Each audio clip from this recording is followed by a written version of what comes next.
الاخوان ديالنا السائقين المهنيين او السائقات المهنيات، السلام عليكم.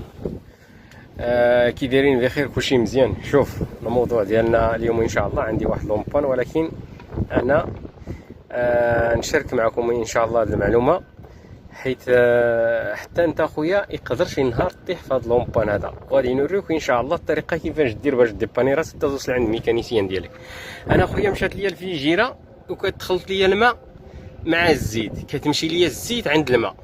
دابا ملي جيت كنشوف رد ملي جاي في الطريق رد البال شويه السخونيه، كتبان ليا السخونيه ما كتبقاش في النورمال ديالها، كتزيد شي شويه.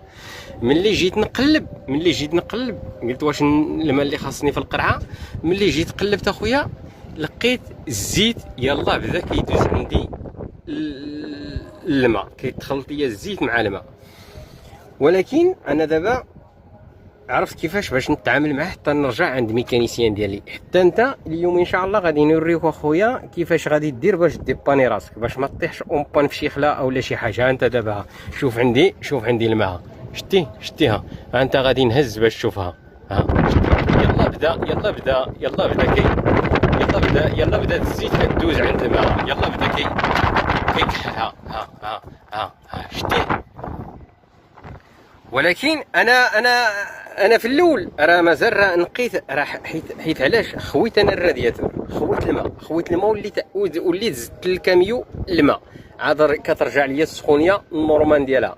حيت علاش الا بقات السخونيه بحال ما، حيت الماء ملي كتولي كتخلط الزيت مع الماء كيولي داك الشيء بحال كيولي خضر، كيولي بحال الغيس، ما كيبقاش الماء كيدور عادي كما كيدور الا ما كانش فيه، الا كان الماء ديالك عادي ديك الساعات راه كيدور عادي. ولكن ملي كيكون فيها سميتو، ملي كتخلط الزيت مع الماء كيولي داك الشيء خاطر، كيولي بحال الغيس، ما بقاش كيدور.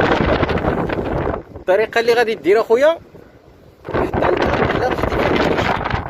ملي مره دير واحد الكونترول، ولكن ما تخليش الماء كما قلت لك الماء ديالك حتى يولي خاطر. غادي تجي اخويا غادي تدخل من الرادياتور. هاد الرادياتور راه كاينه فيها الدوريته ديالها، كتحل الدوريته وكتخرجها وتخوي داك الماء. ملي تخوي اخويا داك الماء، رد الدوريته ديالك وسد زير وديرها مارش للكاميون ديالك، وعاود زيد الماء للكاميون، زيد له الماء ثاني ضرب لي. حيت علاش الا كنتي انت في واحد شي بلاصه بعيده على الميكانيسيان ديالك، وريناك الطريقه كيفاش غادي دير باش ديباني راسك، باش تقضي الغرض توصل عند الميكانيسيان ديالك، وقاد المسائل ديالك دير الفيجيره ديالك وقاد المسائل، وعاود دير ثاني الماء ديالك عادي بحال الا ما وقع والو. هذه هي الرساله ديالنا.